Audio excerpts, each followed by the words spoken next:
Hello नमस्कार दोस्तों, कैसे हैं आप लोग। आशा करते हैं आप लोग अच्छे होंगे। देखिए, अगर आप भी यहाँ पर एसएससी जीडी की नई वैकेंसी में फॉर्म अप्लाई करने वाले हैं, जो आपकी नई वैकेंसी 25,000 प्लस निकली है, तो उसको लेके बहुत ही बड़ा गुड न्यूज़ निकल के आ गया आप लोगों के लिए।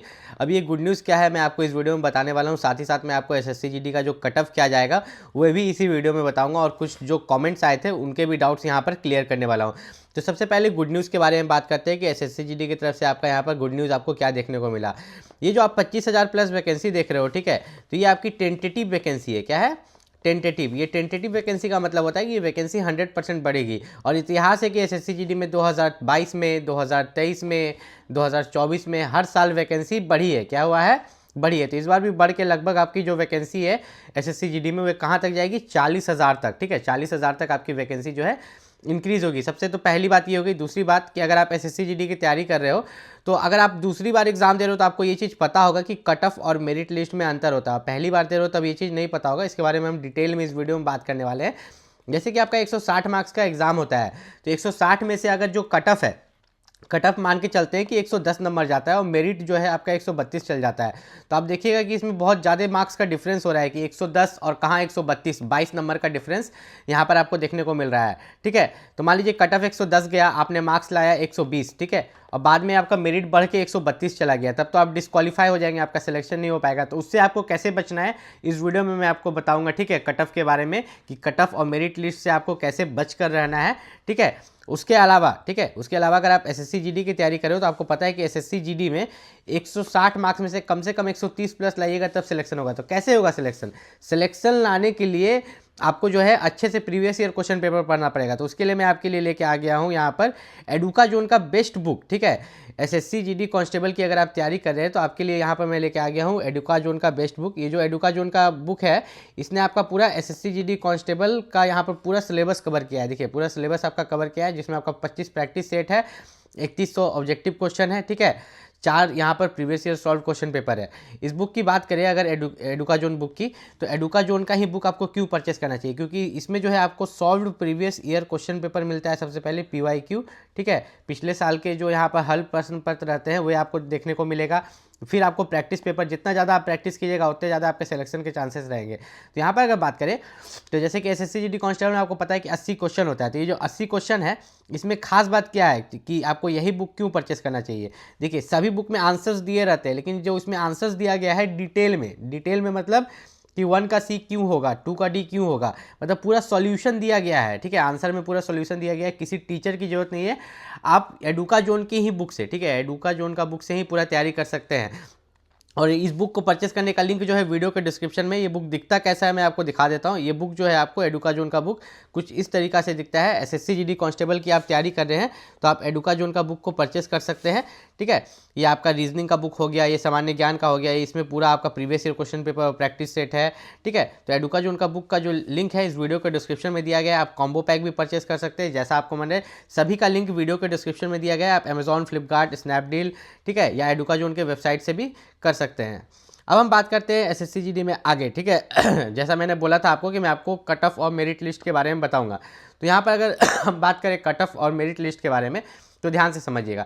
सबसे पहले यहाँ पर देखिए, आपके टोटल 80 क्वेश्चन है और हर क्वेश्चन के लिए 2 नंबर है, मतलब कि 160 मार्क्स का आपका एग्जाम हो गया। नेगेटिव मार्किंग आपका 1/4 है, मतलब 4 गलत कीजिएगा तो 1 नंबर आपका कटेगा।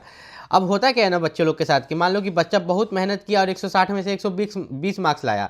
अब जो कट ऑफ गया, कट ऑफ 110 गया, तो उसको बोला गया अच्छा बच्चा आओ तुम फिजिकल के लिए। फिजिकल के लिए क्यों? क्योंकि कट ऑफ 110 ही गया है, बच्चा तो 120 मार्क्स लाया है ना, तो वो बच्चा बहुत खुशी होकर फिजिकल के लिए गया, फिजिकल भी निकाल लिया। ठीक है, फिजिकल निकालने के बाद पता चला कि जो कट ऑफ है उसको बढ़ा दिया गया। ठीक है, मतलब लास्ट में जो मेरिट लिस्ट बनता है, मेरिट लिस्ट बोल दिया गया कि 130 पर बनेगा। कितना पर? 130 पर। आप सोचेंगे क्यों बढ़ा दिया गया? ये बढ़ा दिया जाता है क्योंकि जब फिजिकल में बच्चे जाते हैं, ठीक है, फिजिकल में जब बच्चे क्वालिफाई करते हैं फिर मेडिकल में, तो ये कट ऑफ को बढ़ा दिया जाता है, इंक्रीज कर दिया जाता है, क्योंकि पूरा हर एक बच्चा जितना क्वालिफाई कर जाएगा हर किसी को नहीं ना ले सकते, इसलिए बढ़ा दिया जाता है। ठीक है, तो अब तो आपका सिलेक्शन नहीं हो पाएगा क्योंकि 130 चला गया है, और ये हर एक बच्चे के साथ होता है। तो इससे बचने के लिए आपको क्या करना है, देखिए मैं आपको बता देता हूँ। यहाँ पर एसएससी जीडी में जो तीन तरह के स्टेट्स होते हैं। एक आपके जो है नॉर्थ ईस्ट वाले स्टेट, क्या हो गया? North east. एक आपका हो गया साउथ, बाकी ऑल अदर्स में आपका आ गया बिहार, यूपी, पंजाब, दिल्ली, जितना भी है सब आ गया। ठीक, तो नॉर्थ ईस्ट और साउथ में जो है आपका कट ऑफ कम रहता है, ठीक है। 160 मार्क्स में से आप देखिएगा तो आपका 80 से 120 में ये लोग निपट जाता है, ठीक है।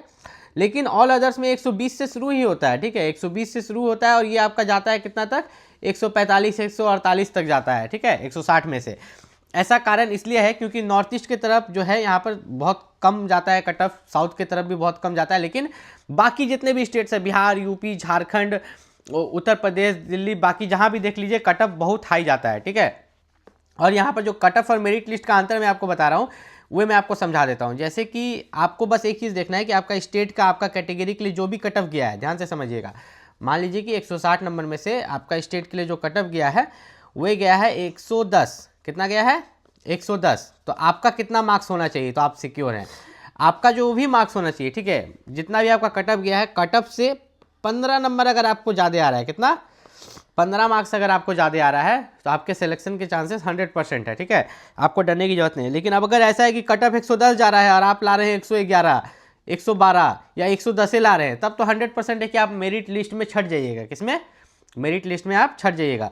और सबसे खास बात कि अगर आप रिजर्व्ड कैटेगरी से बिलोंग करते हैं, एसएससी का फॉर्म भर रहे हैं, अगर आप ओबीसी, एससी, एसटी या ईडब्ल्यूएस कैटेगरी से बिलोंग करते हैं, तो फॉर्म अप्लाई का लास्ट डेट से पहले आप अपना सेंट्रल लेवल कास्ट सर्टिफिकेट बनवा लीजिएगा।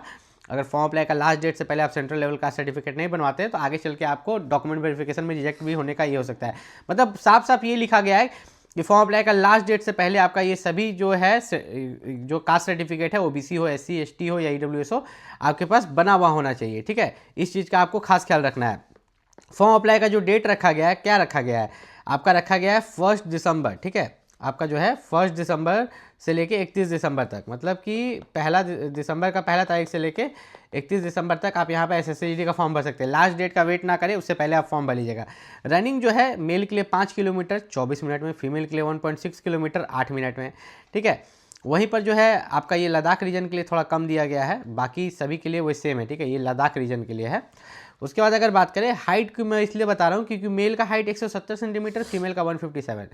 याद रखिएगा, आपका हाइट अगर 1 सेंटीमीटर भी कम होता है तो आपको रिजेक्ट किया जा सकता है। इसलिए अपना फॉर्म अगर भर रहे हैं, आपको हाइट में डाउट है कि हमारा हाइट कम उम है, तो जाके नपवा लीजिए कि आपका हाइट मेल है तो 170 सेंटीमीटर है कि नहीं, फीमेल है कि 157 सेंटीमीटर है कि नहीं। लेकिन एक चीज़ देखिए, इसलिए मैं बोलता हूँ पूरा वीडियो देखिए। मैंने अभी बोला क्या, मेल के लिए 170, फीमेल के लिए 157, लेकिन कुछ जगह पर जैसे कि जो अगर आप एसटी कैटेगरी है, ठीक है, अगर आप एसटी कैटेगरी के मेल या फीमेल है तो आपको हाइट में छूट दिया गया है। मेल के लिए 162.5 और फीमेल के लिए 150। फिर जाके अगर आप नॉर्थ ईस्ट के तरफ से हैं तो मेल के लिए 157, फीमेल के लिए 147। उसी तरह जो है कुछ कुछ एरियाज़ में जो है हाइट के लिए छूट दिए गए, जो कि आप यहाँ से देख सकते हो। उसके बाद अगर हम यहाँ पर बात करें, चेस्ट भी आपका जो है 80 सेंटीमीटर होना चाहिए और एक्सपेंड होने के बाद 5 सेंटीमीटर एक्सपेंड करना चाहिए। मतलब कि जब आप अपना चेस्ट को फुला दीजिएगा तो फुलाने के बाद वो कितना हो जाना चाहिए, 85 सेंटीमीटर। अब एसएससी की अगर बात करें यहाँ पर, तो एसएससी में आप एक चीज़ देखिएगा कि इन्होंने साफ साफ लिखा है कि अगर आप एसएससी में फॉर्म अप्लाई कर रहे हो, ठीक है, एसएससी में अगर आप यहाँ पर फॉर्म अप्लाई कर रहे हो तो फॉर्म अप्लाई करते समय आपको एक चीज़ का खास ख्याल रखना है, ठीक है, कि आपका 10th के मार्कशीट में जो भी डिटेल है वो फॉर्म से मैच करना चाहिए। ये नहीं कि आपका नाम उसमें कुछ और है, फॉर्म में आपने कुछ और भर दिया, पापा का नाम जो है सेम भरना है, डेट ऑफ बर्थ है जो सेम भरना है। मतलब आपका 10th का मार्कशीट वो मैटर करता है कि 10th के मार्कशीट में जो है वही फॉर्म में भी वही सेम डिटेल होना चाहिए। अगर आप भी एसएससी की फॉर्म भरे, एसएससी की तैयारी करने वाले हैं, तो उससे रिलेटेड कोई भी दिक्कत है तो आप नीचे कमेंट करके पूछ सकते हो। मिलते हैं अगले वीडियो में, तब तक के लिए नमस्कार।